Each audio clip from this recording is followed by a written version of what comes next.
Adrian Thornton had built an empire on ice-cold decisions and calculated risks.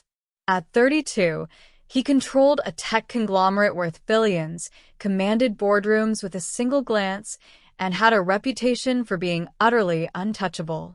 His penthouse office in Manhattan's financial district was a fortress of glass and steel, much like the man himself. Absolutely not.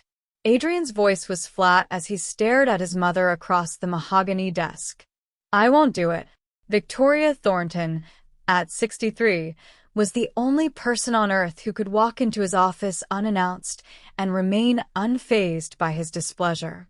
Her silver hair was perfectly styled, her posture impeccable despite her age. You don't have a choice, Adrian. Your father's will is very clear. Then I'll contest it. You'll lose.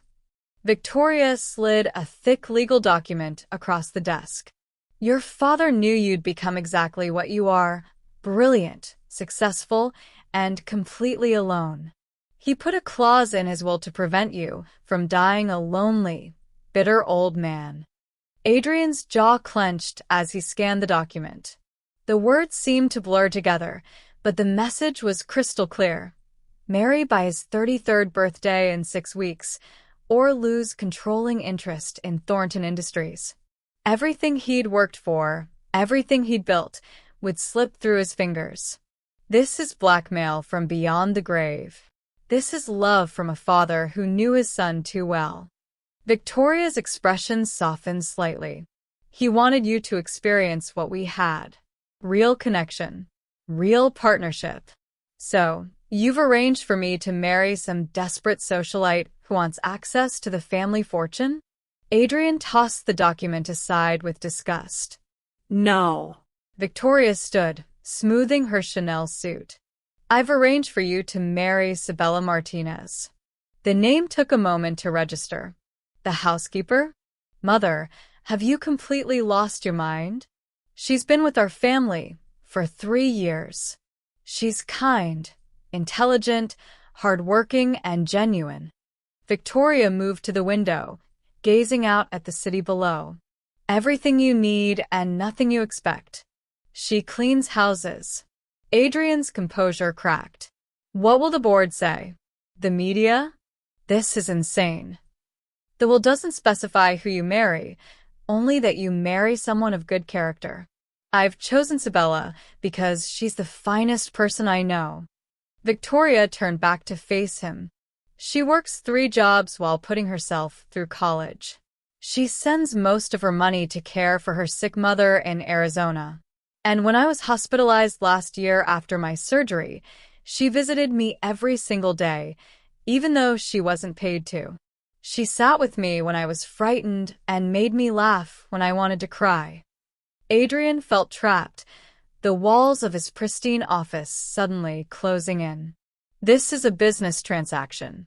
Nothing more.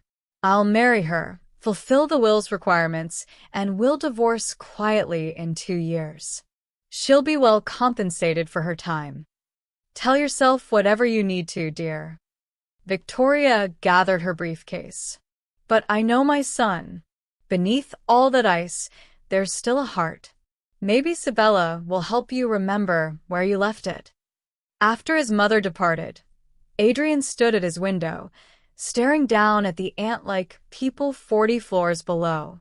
He'd avoided emotional entanglements his entire adult life. Relationships were messy, unpredictable, and ultimately disappointing. He'd watched his competitors make foolish decisions over love, seen brilliant men reduced to pathetic shadows of themselves over heartbreak. He would not be one of them. That evening, he returned to the family estate in the Hamptons to meet his future bride. Though meat was generous, he'd probably passed her in the halls 100 times without truly seeing her. She was part of the background, as invisible as the art on the walls. He found her in the library, dusting the rare book collection his father had spent decades assembling. She moved with careful precision, treating each volume like a treasure. Adrian watched from the doorway, truly observing her for the first time. Sabella Martinez was small, perhaps 5'4", with long dark hair pulled back in a practical braid. She wore simple clothes, jeans, and a plain blue shirt, and moved with quiet efficiency. There was nothing remarkable about her, nothing that would make her stand out in a crowd. Perfectly forgettable, perfectly temporary. As if sensing his presence, she turned. Her eyes widened when she saw him, deep brown eyes that held something he couldn't quite identify. Fear? Resignation? Sadness? "Mr. Thornton," she said softly, setting down her dust cloth. Her voice carried a slight southwestern accent, warm despite the nervousness evident in her posture. "Your mother said you'd want to speak with me." "Yes." Adrian stepped into the room, maintaining his distance. "I assume she explained the situation?" Sabella nodded, her hands clasping nervously in front of her. "She did." "Mr. Thornton, I want you to know this wasn't my idea. I would never, I know my place. This is as uncomfortable for me as it is for you." "I doubt that." Adrian's tone was sharper than intended. "You're getting a substantial financial settlement out of this arrangement. I'm being forced into a marriage I don't want." He saw her flinch, saw color rise in her cheeks, anger or embarrassment. He couldn't tell. When she spoke, her voice was quiet but steady. "You're right. I am getting something out of this. My mother needs medical care I can't afford on my salary. Your mother offered me a way to save her life, and I'm desperate enough to take it." She lifted her chin, meeting his eyes directly. "But don't mistake desperation for happiness about the situation. I'm not some gold digger thrilled to marry a billionaire. I'm a woman doing what I have to do to help someone I love." The unexpected backbone surprised him. He'd expected her to be meek, grateful, malleable. Instead, she stood before him with quiet dignity, neither apologizing for her circumstances nor groveling for his approval. "We'll marry in 3 weeks," Adrian said, falling back on business mode. "You'll move into my penthouse immediately to maintain appearances. We'll have separate rooms, separate lives. You'll attend necessary public events with me, but otherwise, we'll stay out of each other's way.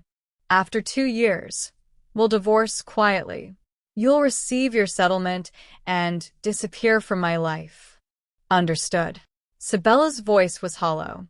"Is there anything else you need from me?" "No." "My assistant will contact you tomorrow with the details." Adrian turned to leave, then paused. "And Miss Martinez?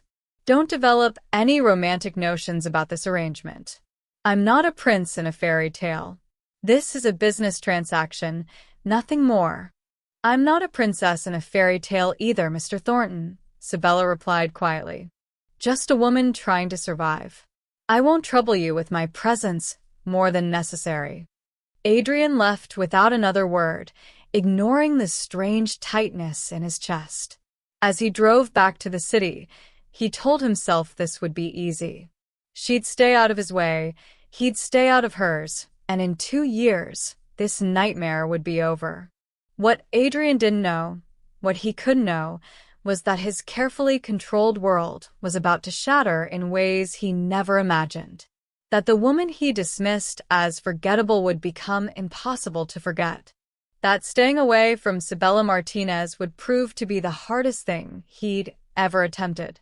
But that revelation was still to come. For now, Adrian Thornton drove through the night, convinced he had everything under control, completely unaware that he was about to discover what it meant to truly see someone for the first time. And when he finally did, it would change everything. The wedding took place in the estate's garden on a gray October morning. It was a small affair, just Victoria, a judge, and 2 staff members as witnesses. Sabella wore a simple cream dress that Victoria had purchased for her, her hair swept up in an elegant twist that made her look older, more sophisticated, yet somehow sadder. Adrian arrived 15 minutes late, having taken a call from Tokyo that could have waited. He didn't apologize. The ceremony lasted exactly 12 minutes. When the judge pronounced them husband and wife, Adrian's kiss was perfunctory, a brief brush of lips that held all the warmth of a business handshake. Sabella's hand trembled in his during the vows. Adrian didn't notice. The penthouse became a cage of politeness and careful distance. True to his word, Adrian had given Sabella the guest suite on the opposite end of the sprawling apartment. It was beautiful, floor-to-ceiling windows overlooking Central Park, a bathroom larger than the apartment she'd shared with two roommates, a walk-in closet filled with designer clothes Victoria had insisted on buying. But it was a beautiful prison nonetheless. Adrian left for the office before dawn and returned long after dark. When their paths did cross, he was always on his phone, always distracted, always somewhere else even when he was standing right there. He spoke to her in clipped sentences, never asking about her day, never showing the slightest interest in who she was beyond her function as his temporary wife. "We have a charity gala Friday night," he'd announce over breakfast, not looking up from his tablet. "Black tie. Car leaves at 7. "Of course," Sabella would reply to the top of his head. At public events, Adrian played his part perfectly. He'd place his hand on the small of her back, guide her through crowds, introduce her as my wife with practiced ease. But the moment they were alone in the car, his hand would drop, his attention would return to his phone, and the wall would slam back into place. Sabella kept her promise. She stayed out of his way, lived her life in the corners of his, tried to be as invisible as possible. She attended her classes at NYU, studied in the library, volunteered at a local art museum. She spoke to her mother every night, careful to sound happy, to hide the loneliness that had become her constant companion. Victoria visited often, her knowing eyes seeing everything Adrian refused to see. "How are you settling in, dear?" she asked one afternoon, finding Sabella curled up in the window seat of her room, an art history textbook in her lap. "Fine, Mrs. Thornton. Thank you." Sabella managed a smile that didn't reach her eyes. "You're allowed to call me Victoria, you know. You're family now." "Am I?" The words escaped before Sabella could stop them. She immediately flushed. "I'm sorry. That was inappropriate." Victoria sat beside her, taking her hand. "No, it was honest. And I owe you an apology. I thought." She sighed. "I thought Adrian would soften once you were married. I thought proximity would force him to see what I see." "And what do you see?" Sabella asked quietly. "A woman of extraordinary strength and grace. A woman who works 3 jobs and still finds time to volunteer. Who sends most of her earnings home to her mother. Who treats everyone with kindness, from CEOs to janitors." Victoria squeezed her hand. "I see someone my son desperately needs in his life, even if he's too stubborn to realize it." Sabella's eyes filled with tears. "He looks right through me, like I'm not even there. At the gala last week, he introduced me to a business partner, and 5 minutes later, he couldn't remember if I'd ordered wine or champagne. I was standing right next to him. Give him time." "Why?" Sabella's voice cracked. "Why should I give him anything when he's made it clear I'm nothing more than an inconvenience he's forced to tolerate?" Victoria was quiet for a long moment. "Because beneath all that ice, there's a man worth knowing. A man his father, and I raised to be kind and thoughtful. But when his father died, Adrian shut down. He decided emotions were weaknesses, connections were liabilities. He's been sleepwalking through life ever since." "I can't wake someone who doesn't want to wake up," Sabella whispered. "No," Victoria agreed. "But perhaps you can be there when he finally opens his eyes." The weeks bled into months. October became November, November became December. Adrian and Sabella existed in the same space like ghosts, never quite touching, never quite connecting. They attended events, smiled for cameras, and returned home to their separate corners. But something was changing, though neither of them recognized it yet. Sabella began leaving small traces of herself throughout the penthouse. A book on the coffee table. Classical music playing softly in the kitchen. Fresh flowers in the entryway.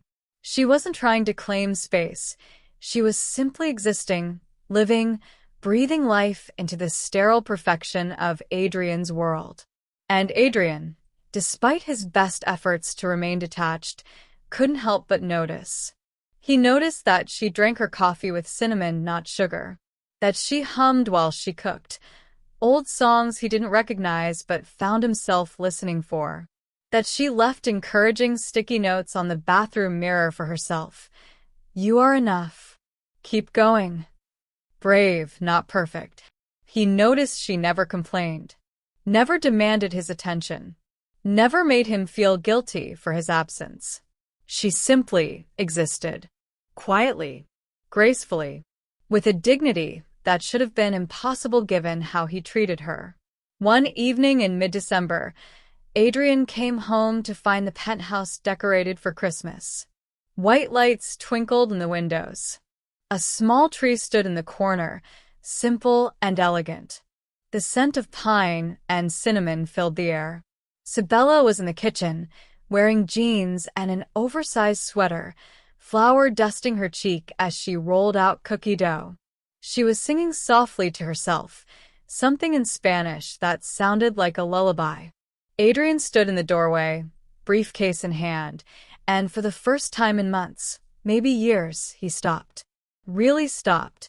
He wasn't thinking about the merger or the quarterly reports or the conference call he'd have with London at midnight. He was just watching her. She looked up and saw him. The singing stopped. The smile faded. She immediately began wiping her hands on a towel, the ease in her posture disappearing. I'm sorry, she said quickly. I should have asked before decorating. I can take it all down. No. The word came out rougher than intended. Adrian cleared his throat. It's fine. The tree is nice. Sabella looked at him uncertainly, as if trying to determine whether he was being sarcastic. I'm making cookies for the building staff. Holiday gifts. I won't make a mess. I didn't say you were making a mess. No, I know. She stopped, looking lost. I'm sorry. I'll clean up. Adrian wanted to say something, to tell her she didn't need to apologize for existing in what was technically her home too. But the words stuck in his throat, trapped behind years of carefully constructed walls. I have work to do, he said instead, and retreated to his office. But for the first time since their wedding, Adrian found he couldn't concentrate. His mind kept drifting to the woman in his kitchen, to the soft sound of her singing, to the way the flour had dusted her cheek, to the immediate guilt and fear that had replaced her smile when she'd seen him. What had he done to her? What kind of man made someone feel like they needed to apologize for baking cookies in their own home? Adrian pushed the thought away, buried himself in spreadsheets and profit margins. But the scent of cinnamon and pine kept drifting under his office door, a reminder of the life happening just beyond his carefully controlled isolation. A reminder of the woman he'd been trying so hard not to see. The charity gala at the Metropolitan Museum of Art was one of New York's premier winter events. Adrian attended every year, wrote substantial checks, networked with the right people, and left without remembering a single conversation. This year would be no different, or so he thought. Sabella emerged from her room, wearing a deep burgundy gown that took Adrian's breath away, though he'd never admit it. The dress was elegant without being flashy, the color bringing out the warmth in her skin, making her dark eyes luminous. Her hair was swept up, revealing the graceful line of her neck. She looked beautiful. Actually, genuinely beautiful. And completely terrified. Is this appropriate? She asked, her hands smoothing the fabric nervously. Victoria helped me choose it, but if it's not right. It's fine, Adrian said curtly, looking away, refusing to acknowledge the strange tightness in his chest. The car is waiting. In the limousine, Adrian worked on his phone while Sabella stared out the window at the city lights. They didn't speak. They never did during these rides. The museum was transformed into a winter wonderland. Ice sculptures, white flowers, thousands of candles creating an ethereal glow. Adrian guided Sabella through the crowd with his hand on her back, the touch mechanical, practiced, meaningless. Or it should have been meaningless. But for some reason tonight, Adrian was acutely aware of the warmth of her skin through the thin fabric, the slight tremor in her body, the way she took a deep breath before facing each new group of strangers. Adrian, good to see you. Marcus Wellington, a rival tech CEO, approached with his wife in tow. And this must be the mysterious Mrs. Thornton. We've heard so much about you. Sabella smiled politely. It's lovely to meet you both. Tell us, how did you and Adrian meet? He's been so secretive about it all. Mrs. Wellington's curiosity was barely concealed behind her practiced smile. Before Sabella could answer, Adrian spoke. At my mother's estate. Sabella was cataloging your father's art collection. Sabella interjected smoothly, her voice steady despite the lie. I was working on my art history degree, and Mrs. Thornton hired me to help organize and document the pieces. Adrian looked at her in surprise. The lie was perfect, plausible, respectable, and completely believable. How fascinating. Mrs. Wellington leaned in. You must tell me more. I've been thinking of having our collection properly cataloged. As Sabella engaged the Wellingtons in conversation about art authentication and provenance, Adrian found himself listening. Really listening. She spoke with genuine knowledge and passion, her nervousness fading as she discussed something she clearly loved. She asked intelligent questions, offered insights, made connections between pieces and artists that impressed even the notoriously snobbish Mrs. Wellington. This wasn't an act. This was real knowledge, real intelligence, real passion. Who was this woman? Throughout the evening, Adrian watched Sabella navigate the social minefield with increasing confidence. She didn't pretend to know about business or technology. She didn't try to impress anyone with name-dropping or false sophistication. She was simply herself, genuine, kind, interested in others. And people responded to it. The turning point came near midnight. Adrian had stepped away to take a business call, leaving Sabella near the Impressionist gallery. When he returned, he found her standing alone before a Monet, tears streaming silently down her face. What's wrong? The question came out sharper than intended, a reflex born from months of maintaining distance. Sabella quickly wiped her cheeks, embarrassed. Nothing. I'm sorry. She gestured helplessly at the painting. It's water lilies. I've only ever seen it in books. Being here in person, her voice cracked. My father took me to a library when I was 7, right before he died. We found a book about Monet. He told me that someday, when things were better, he'd take me to see the real paintings. That we'd travel to museums and see all the beautiful things in the world. She wrapped her arms around herself, suddenly looking very small and very young. He died 3 weeks later. Car accident. And we never got to see any of it together. My mom and I, we could barely afford food, let alone museum trips.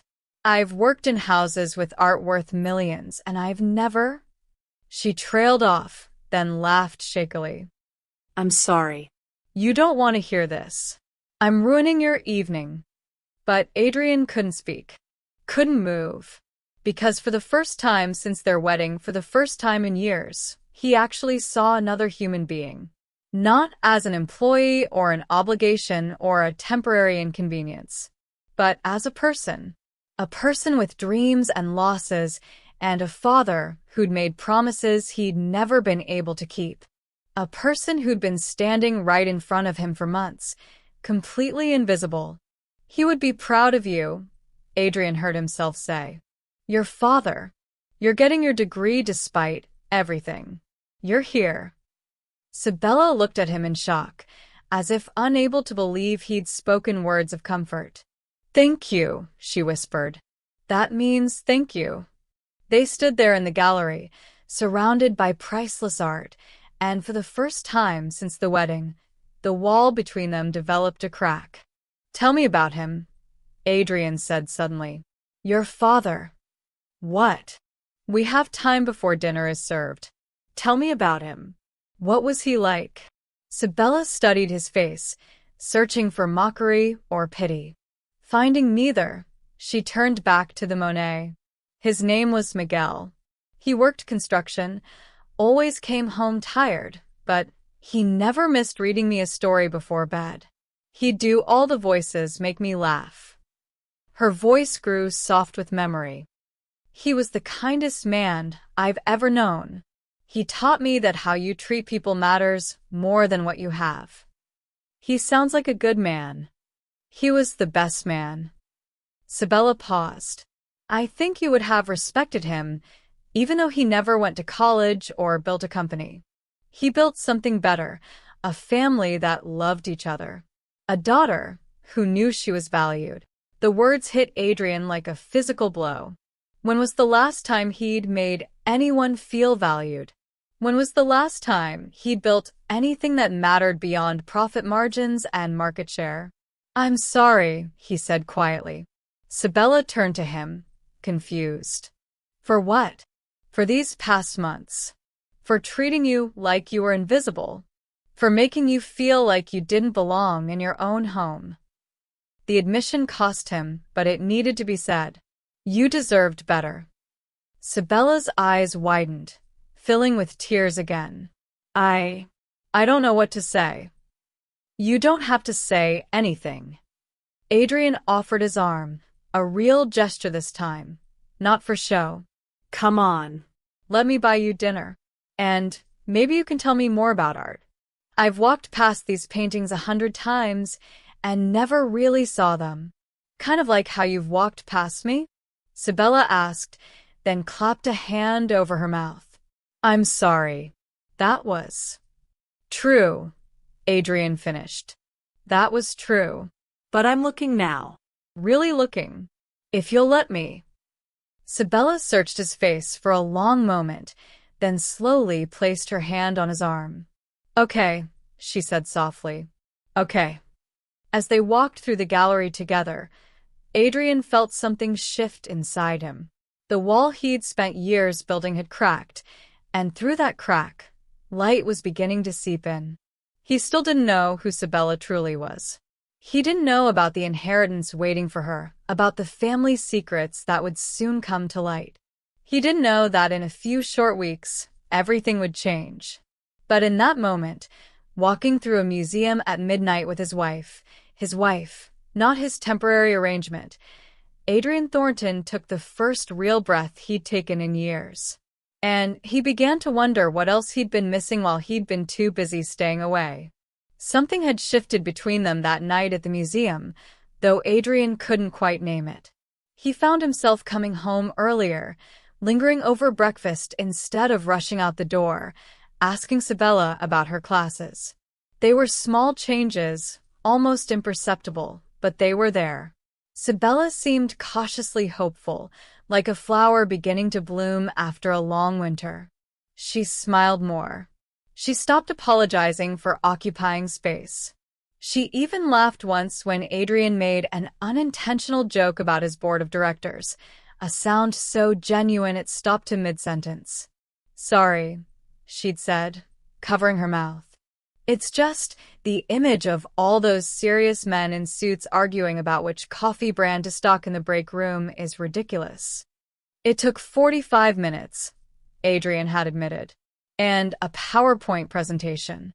Sabella had laughed again, and Adrian found himself wanting to hear that sound more often. But their fragile progress shattered one Tuesday morning when Adrian's head of security arrived at the penthouse with a folder of documents and a grim expression. "Mr. Thornton, we need to speak privately." Adrian glanced at Sabella, who was clearing breakfast dishes. "It's fine. My wife can hear whatever you need to say." The security chief looked uncomfortable but continued. "Sir, as part of our routine background monitoring, we discovered something about Mrs. Thornton. Something significant." "What kind of something?" Adrian's protective instincts kicked in immediately. Had someone threatened her? Was she in danger? "She's an heiress, sir. A substantial one." The room went silent except for the clatter of a coffee mug hitting the floor. Sabella stood frozen, her face pale, staring at the security chief as if he'd spoken in a foreign language. "That's impossible," she whispered. "You must be mistaken." The security chief opened the folder, pulling out legal documents. "Robert Castellano. Does that name mean anything to you?" Sabella shook her head slowly. "No. I don't know anyone. He was a real estate developer in Arizona, worth approximately $300 million when he died 15 years ago." The security chief paused. "According to these documents, he was your biological father." "No." Sabella's voice was sharp. "My father was Miguel Martinez. He died when I was 8. I don't know who this Castellano person is, but he had a brief relationship with your mother 27 years ago, when she worked at one of his hotels. He never knew about the pregnancy. Your mother left, married Miguel Martinez, and raised you as his daughter." The security chief's voice was gentle but firm. "Castellano's lawyers discovered your existence years later through a private investigator. He wanted to provide for you, but your mother refused all contact. So, he established a trust fund instead." Adrian watched the color drain completely from Sabella's face. She gripped the counter for support, her breathing shallow. "How much?" Adrian asked quietly. "The trust is currently valued at approximately $450 million. It was set to be released to Mrs. Thornton on her 30th birthday." The security chief looked apologetic. "The trust administrators have been trying to locate her for 2 years. Our security check flagged the connection." Sabella made a sound, half laugh, half sob. "This is insane. This can't be real." "It's real," the security chief confirmed. "I've verified the documents with 3 independent law firms." After he left, Sabella and Adrian stood in the kitchen in stunned silence. Sabella's hands were shaking, her eyes unfocused, clearly in shock.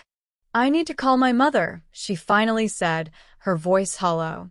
"She never. Why wouldn't she tell me?" Adrian watched her walk to her room, her movements mechanical, and felt an unexpected surge of guilt.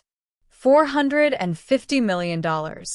Sabella had married him thinking she was desperate, thinking she needed his settlement to survive. And all along, he should have felt relieved. This solved everything. She didn't need him anymore. They could divorce amicably, both walk away with their fortunes intact, no harm done. But instead, Adrian felt something else entirely. Something that made his chest ache in a way that had nothing to do with business or convenience. He waited while Sabella called Arizona, listening to the muffled sound of her voice through the door. When she emerged 2 hours later, her eyes were red, her face blotchy from crying. "She confirmed it," Sabella said numbly. "Everything. The affair, Castellano, the trust. She said she was trying to protect me, that she didn't want me to feel like a mistake or like Miguel wasn't my real father." Fresh tears spilled down her cheeks. She's been working herself to death for 20 years when there's been millions sitting in a bank account. I've been scrubbing toilets when I'm apparently an heiress. It's absurd. She broke down completely, and Adrian did something he'd never done before. He crossed the room and pulled her into his arms. Sabella stiffened in surprise, then collapsed against him, sobbing into his chest. Adrian held her, one hand stroking her hair, murmuring meaningless words of comfort. She felt small and fragile in his arms, and he was struck by how much courage it must have taken for her to navigate these past months, believing she was poor, dependent, forced to marry a man who treated her like she was invisible. "I'm sorry," Sabella choked out. "I'm getting your shirt wet. I don't care about the shirt." And he didn't.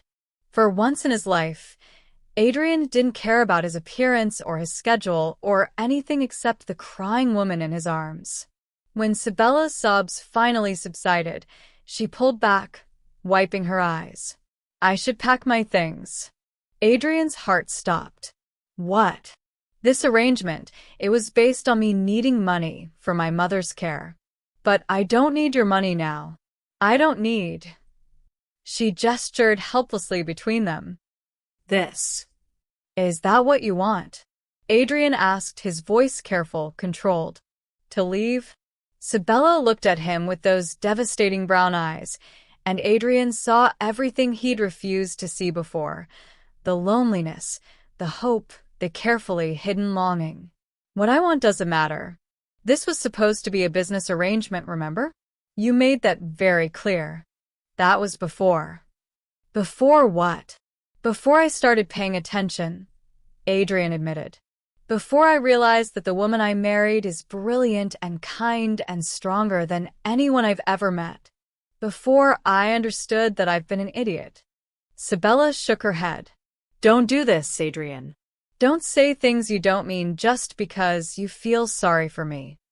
"I don't feel sorry for you." Adrian stepped closer. "I'm in awe of you. You work 3 jobs while getting a degree. You take care of your mother. You never complained, never demanded attention, never made me feel guilty, even though I deserved it. You walked into my world and somehow made it better without changing a single thing about who you are." "Adrian, stay," he said simply. "Not because of the arrangement, not because of money or obligations or what anyone expects. Stay because I want you to. Because I'm asking you to give me a chance to be the husband you deserve instead of the one you got." Sabella stared at him, tears streaming down her face. "You don't know what you're saying. A week ago, you barely acknowledged my existence. Now suddenly I'm awake," Adrian interrupted. "And I'm terrified because I've never done this before. I've never let anyone in. I've never been vulnerable or honest or any of the things you deserve. But I'm willing to try if you'll let me." "Why?" Sabella's voice broke. "Why now? Is it because I don't need you anymore? Because that makes me more appealing?" The question cut deep because there was truth in it. But Adrian forced himself to be honest. "Maybe that's part of it," he admitted. "Maybe knowing you could walk away makes me realize I don't want you to. But it's more than that. These past weeks since the museum, I've been seeing you. Really seeing you. And I realized I don't just want you to stay out of obligation. I want you to stay because you want to. Because this," he gestured between them, "could be something real." Sabella closed her eyes, fresh tears escaping. When she opened them, her expression was raw, with vulnerability. "I can't be someone I'm not, Adrian. I can't become some society wife who lives for galas and charity boards. I have dreams, finishing my degree, maybe working at a museum, helping preserve art for future generations." "Then do all of that," Adrian said. "I'm not asking you to change. I'm asking you to stay and let me learn who you really are." For a long moment, Sabella just looked at him. Adrian held his breath, realizing with sudden clarity that her answer mattered more than any business deal he'd ever made. "Okay," she finally whispered. "I'll stay. But Adrian, no more walls. No more distance. If we're going to do this, we do it honestly." "Honestly," Adrian agreed and pulled her back into his arms. This time, The embrace was different. Softer. Real. And as Adrian held his wife, his surprising, extraordinary wife, he realized that his father's will hadn't forced him into a prison. It had given him a key to a life he'd never known he wanted. The next morning, Adrian woke up to find Sabella in the kitchen, making breakfast. But instead of the tense silence that usually filled these moments, she looked up and smiled when she saw him. A real smile that reached her eyes. "Coffee," she offered. Please. Adrian sat at the counter, something he'd never done before. He usually grabbed his coffee and disappeared into his office. "What are you making?" "Chilaquiles. My father, Miguel, used to make them on Sunday mornings." She paused, her hands stilling on the tortilla strips. "Is it strange that I'm mourning a man I never met while still considering another man my real father?" "No," Adrian said quietly. "Miguel raised you, loved you, made you who you are. That makes him your father in every way that matters. But it's okay to be curious about Castellano too, to want to know where you came from." Sabella looked at him with surprise and gratitude. "Thank you for understanding. Most people would probably think I'm being ungrateful or disloyal. Most people haven't watched you cry yourself to sleep because you're working 3 jobs and still can't afford your mother's medications," Adrian said. "I may not have been paying attention, but I saw that. I just chose to ignore it because it was easier than caring." "And now?" Sabella asked softly. "Now I want to know everything. Your favorite color. What you do at 3 in the morning when you can't sleep. Why you hum that particular song when you're cooking. Everything I should have asked months ago." Over breakfast they talked. Really talked. Sabella told him about growing up in small towns across the Southwest, always moving because her mother chased work. About libraries that became her refuge, books that became her escape. About a high school art teacher who'd encouraged her dreams even when they seemed impossible. Adrian shared too, surprising himself. He talked about the pressure of being a Thornton, the weight of expectations, the loneliness of being groomed to run an empire instead of being allowed to just be a kid. About his father's death and the way he'd shut down afterward, deciding that not feeling anything was safer than feeling everything. "That must have been exhausting," Sabella observed. "Keeping everyone at arm's length all the time." "It was," Adrian admitted. "But it was all I knew how to do. And now I'm trying to learn a different way." He reached across the counter, taking her hand. "With you. If you'll be patient with me." Sabella squeezed his hand. "I can be patient. But, Adrian, I need you to be patient with me too. This money, this inheritance, I have no idea what to do with it. I don't know how to be wealthy." "Neither did I at first," Adrian said. "My parents made me work regular jobs as a teenager. I bagged groceries, mowed lawns, waited tables. They wanted me to understand what it meant to earn money, not just have it." "That's actually really wise." "They were wise about a lot of things," Adrian acknowledged. "I just wasn't listening."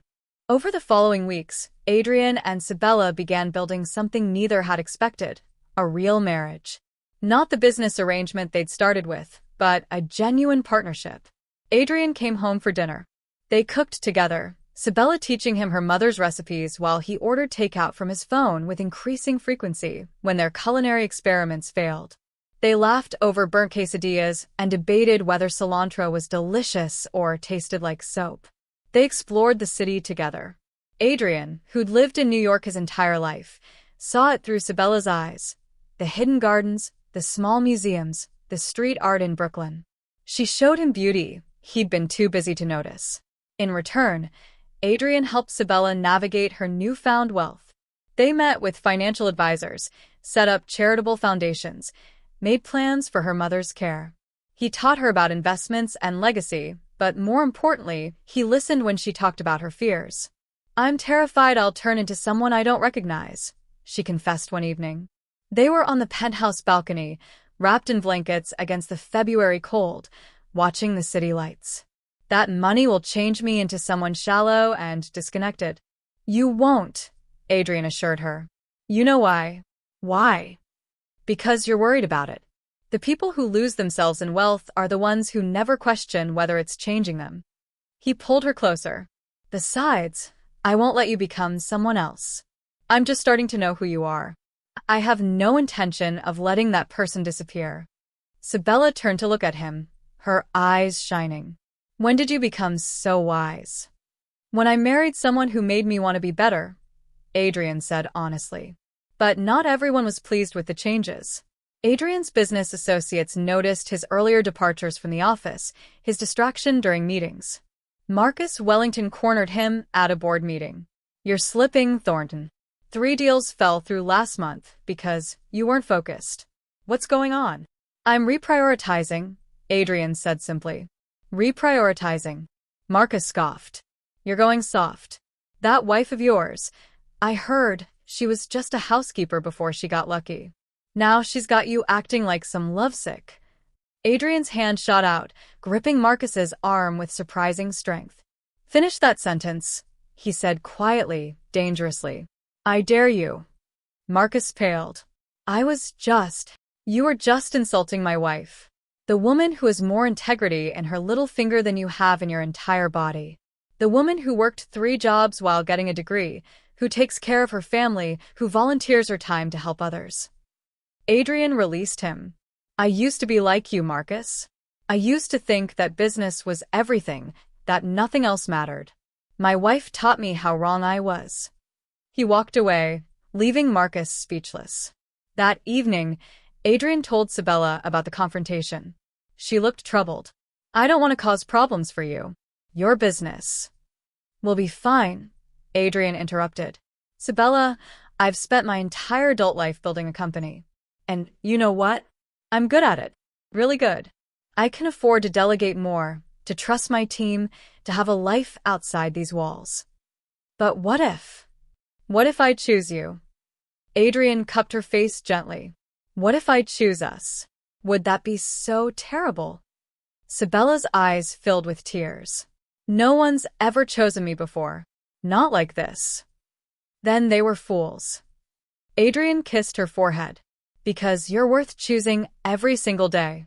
Later that night, as they sat together on the couch, Sabella's head on Adrian's shoulder, she asked quietly, Are you happy? Adrian thought about it. He thought about the man he'd been 6 months ago, successful, wealthy, powerful, and completely empty. Then he thought about now, coming home to Sabella's smile, learning to cook terrible Mexican food, discovering art museums and street festivals, and what it meant to share his life with someone. Yes, he said simply. For the first time in longer than I can remember, I'm actually happy. Sabella tilted her head up to look at him. Me too. And when Adrian kissed her, really kissed her, not for show or obligation but because he wanted to, because he couldn't imagine not kissing her, it felt like coming home. They still had challenges ahead. Sabella's inheritance would become public knowledge soon. The media would have questions. Her mother needed to be brought into the full truth of their relationship. But for the first time, Adrian wasn't afraid of the future. Because whatever came next, they would face it together. Not as a billionaire and a former maid. Not as a business arrangement. But as partners. As friends. As 2 people who'd found love in the most unexpected place. As husband and wife, in every sense of the word. The news broke on a Friday morning in March. Billionaire's wife revealed as secret heiress screamed the headlines. Photos of Sabella, before and after, filled the tabloids. Her story became an overnight sensation. The maid who didn't know she was worth millions, the arranged marriage, the fairy tale twist. Except it wasn't a fairy tale. It was their life, and suddenly it was being dissected by strangers. Adrian found Sabella on the balcony, wrapped in his robe, staring at her phone with a stricken expression. They found photos of me cleaning houses. Someone interviewed my old roommates. They're calling me Cinderella. She looked up at him, her eyes haunted. They're making it sound like I knew about the money, like I tricked you into marrying me. Anyone who knows you knows that's not true, Adrian said firmly. But they don't know me. They just see the story they want to see. Sabella's voice cracked. My mom called. There are reporters camped outside her house in Arizona. She's scared, Adrian. This was supposed to help her, not make her life harder. Adrian made a decision. Pack a bag. We're going to Arizona. What? But your meetings can be rescheduled. He pulled out his phone. My wife's mother is being harassed by media. That takes priority over everything else. The flight to Phoenix was quiet. Sabella stared out the window, lost in thought, while Adrian held her hand. When they landed, a car was waiting to take them to Elena Martinez's small house in a modest neighborhood. The scene was worse than Adrian had imagined. News vans lined the street, reporters with cameras and microphones creating a gauntlet to the front door. Adrian shielded Sabella as they pushed through, ignoring the shouted questions. Elena opened the door before they could knock. She was smaller than Sabella, her body frail from years of MS, but her eyes were fierce with maternal protection. She pulled Sabella into her arms, murmuring in Spanish. "Mrs. Martinez," Adrian said formally. I know who you are," Elena interrupted, her accented English clear. "You're the man who married my daughter for a business arrangement." Adrian felt Sabella stiffen beside him, but he met Elena's gaze directly. "I was that man, but I'm not anymore." Elena studied him with the intensity only a mother could muster. "Sabella told me things have changed between you, that you're trying to build something real." "We are," Adrian confirmed. "And I'm asking for your blessing to continue." "My blessing?" Elena raised an eyebrow. "You're already married." "Legally, yes. But I'd like to do it properly. To marry your daughter again, this time for love. With your approval and her mother present." Adrian took Sabella's hand. "The first time, I barely looked at her. I want the chance to do it right."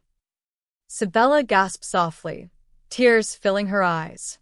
"Adrian, I love you," he said simply, turning to face her fully. "I should have said it weeks ago, but I was scared. I've been scared of emotions my entire adult life. But not anymore. I love you, Sabella. I love your kindness and your strength. I love how you hum while you cook and leave encouraging notes for yourself on mirrors. I love how you see beauty in everything and make me want to be better. I love you." "I love you too," Sabella whispered, tears streaming down her face. "I've loved you for so long, even when I shouldn't have, even when it hurt." Elena wiped her own eyes, her stern expression softening. "Okay," she said. "You have my blessing. But first we deal with this." She gestured toward the circus outside. "My daughter shouldn't have to hide in her own mother's house." Adrian nodded. "Agreed. I'll handle it." He called his publicist, his lawyers, his security team. Within 2 hours, a press conference was arranged at a local hotel. Adrian and Sabella would tell their story, the real story, on their own terms. That evening, they stood before a room full of reporters, camera flashes creating a strobe effect. Adrian kept Sabella's hand firmly in his as he addressed the crowd. 6 months ago, I married Sabella Martinez to fulfill the terms of my father's will. It was supposed to be a business arrangement, nothing more. But my father, in his wisdom, knew something I didn't, that sometimes the thing we need most is the thing we don't know we're looking for. He paused, looking at Sabella. My wife didn't know about her inheritance when we married. She didn't know she was Robert Castellano's daughter. She married me thinking she needed my money to save her mother's life. In reality, I'm the one who needed saving. Sabella squeezed his hand, giving him strength to continue. I spent years building a company while forgetting to build a life. I was successful and wealthy and completely empty. Sabella changed that. Not because she tried to, but because she was brave enough to be exactly who she is, kind, genuine, passionate about art and life and making the world better. Adrian turned to address the cameras directly. You want a story? Here's the truth. I married a woman I barely looked at. But when I finally opened my eyes, I saw someone extraordinary. Someone who worked 3 jobs while getting a degree. Someone who sends most of her earnings to her sick mother. someone who volunteers at museums and believes in beauty and second chances. He looked back at Sabella, his voice softening. I fell in love with my wife. Not because of her inheritance, which she didn't know about. Not because of some fairy tale transformation, but because she taught me what really matters. And I'm asking her now, in front of all of you, to marry me again. For real this time. For love. The room erupted in questions, but Adrian only heard Sabella's answer. Yes. They married again 3 months later, on a warm June day in Elena's garden. It was nothing like their first wedding, no obligation, no pressure, just love. Victoria stood as mother of the groom, beaming with satisfaction. Elena, her health improved thanks to the treatments Sabella's inheritance could provide, gave her daughter away with tears of joy. Adrian actually looked at his bride this time. Really looked. Sabella wore a simple white dress, wildflowers in her hair, and she was the most beautiful thing he'd ever seen.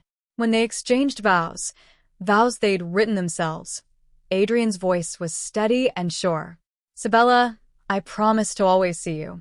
Not to look through you or around you, but to really see who you are. I promise to choose you every day, not out of obligation, but out of love. I promise to be worthy of the extraordinary gift you've given me, the gift of yourself. Sabella's vows were equally heartfelt. Adrian, you taught me that it's okay to take up space, to want things, to believe I deserve good things. You taught me that love isn't about need. It's about choice. I choose you, today and every day after. When they kissed, it wasn't for show or for cameras. It was real and deep and full of promise. At the reception, Victoria pulled Adrian aside. Your father would be so proud. Because I saved the company? No. Victoria touched his cheek gently. Because you saved yourself. That night, as Adrian and Sabella danced under string lights in Elena's garden, surrounded by friends and family who'd watched their unlikely love story unfold, Adrian thought about the man he'd been 6 months ago. That man wouldn't have recognized this version of himself, dancing in a modest garden, laughing at his new mother-in-law stories, feeling his heart swell with pure joy. That man had been so busy staying away, he'd almost missed the best thing that ever happened to him. What are you thinking about? Sabella asked, swaying in his arms. About how I almost ruined this. About how lucky I am that you gave me a second chance. We gave each other a second chance, Sabella corrected. You saw past the maid to the person underneath. I saw past the cold businessman to the man who is just scared of being hurt. What do you see now? Adrian asked. Sabella smiled, that beautiful smile that had been hidden for so long. I see my husband, my partner, my best friend. I see home. Home, Adrian repeated, realizing it was true. Sabella wasn't just the woman he loved. She was home. The place he belonged. The person who made him complete. In the months and years that followed, their story continued to fascinate people. The Maid and the Billionaire. The arranged marriage that became real love. The inheritance that changed everything and nothing. But for Adrian and Sabella, the story was simpler. It was about 2 lonely people who found each other in the most unlikely circumstances. About a man who learned to stop running from emotions and a woman who learned she deserved to be chosen. About love that grew in the space between obligation and freedom. Sabella finished her degree and became a curator at the Metropolitan Museum of Art, specializing in Impressionist paintings. She established foundations to help young people from low-income backgrounds access art education. She used her inheritance not to change who she was, but to amplify her ability to make a difference. Adrian learned to delegate, to trust, to leave the office at reasonable hours. He discovered that being a good husband was more fulfilling than being a ruthless CEO. He and Sabella traveled, visiting all the museums her father Miguel had promised to show her, honoring his memory while building new memories of their own. They had children eventually, 2 daughters who grew up knowing that their worth had nothing to do with money and everything to do with how they treated others. Who were taught to see people, really see them, not look through them or past them. And sometimes, when Adrian watched Sabella reading to their daughters before bed, or humming while she made breakfast, or standing in a museum lost in the beauty of a painting, he still marveled at how close he'd come to missing it all. How staying away had almost cost him everything. But he'd learned. He'd opened his eyes. And in doing so, he discovered that the woman he'd been forced to marry was exactly the woman he'd needed all along. Not because she needed saving, but because she had the power to save him. And in the end, they saved each other. The end. Sometimes the greatest love stories begin with the smallest glance. Sometimes the person who changes our life is the one we almost overlooked. And sometimes being forced to see someone is the greatest gift we'll ever receive.